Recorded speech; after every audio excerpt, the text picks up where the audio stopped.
Donc on va rapidement parler de la situation politique au Cameroun, où vous avez dénoncé une escroquerie politique ou une farce de la France-Afrique.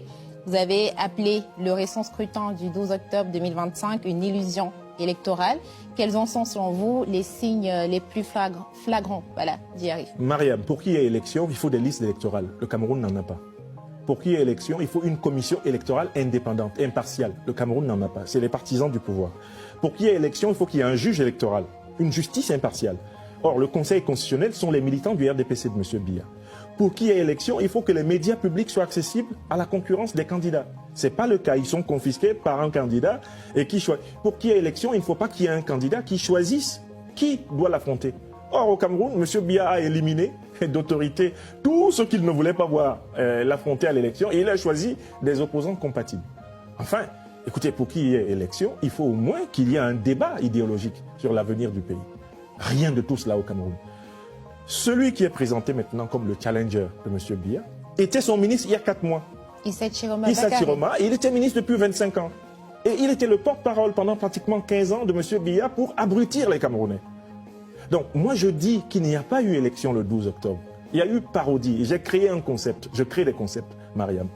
La pourri-élection. Élection pourrie. Et il n'y a pas de liste électorale, il n'y a pas de commission électorale, il n'y a pas de juge électoral, il n'y a même pas de médias équitablement partagés. Le financement même de l'élection, il est flou. Ce n'est pas une élection. Qu'est-ce qui va sauver le Cameroun? C'est la révolution populaire progressiste panafricaine. Des forces vives de l'armée et de la société civile ont la responsabilité de prendre ce pays en main. C'est notre responsabilité à tous et à partir de l'idéologie panafricaine. Parce que le tribalisme est l'ennemi de la classe politique camerounaise, l'ennemi des mobilisations. Moi, je ne crois pas qu'un homme de 80 ans passé, Chiroma, puisse faire une révolution contre un homme de 90 ans passé, Biya, dans le dos d'un peuple qui a plus de 70% en moins de 40 ans. C'est pas possible. Il faut autre chose au Cameroun. Alors, comment analysez-vous le rôle de la communauté internationale dans la politique camerounaise? Écoutez, je suis convaincu qu'il y a un coup d'État néocolonialiste à la gabonaise, à la guinéenne, qui se prépare au Cameroun.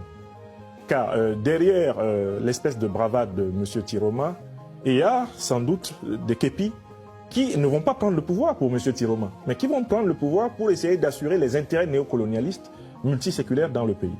Donc ça, c'est la première menace. C'est une pseudo-révolution de palais qui nous pend au nez. Et la deuxième menace, c'est que le peuple camerounais reste littéralement en position attentiste au lieu d'agir. C'est des millions de personnes qui, comme à Madagascar, qui, comme au Mali, au Burkina Faso, au Niger, doivent prendre la rue au Cameroun pour dire « Nous voulons une transition vers une nouvelle république fédérale ».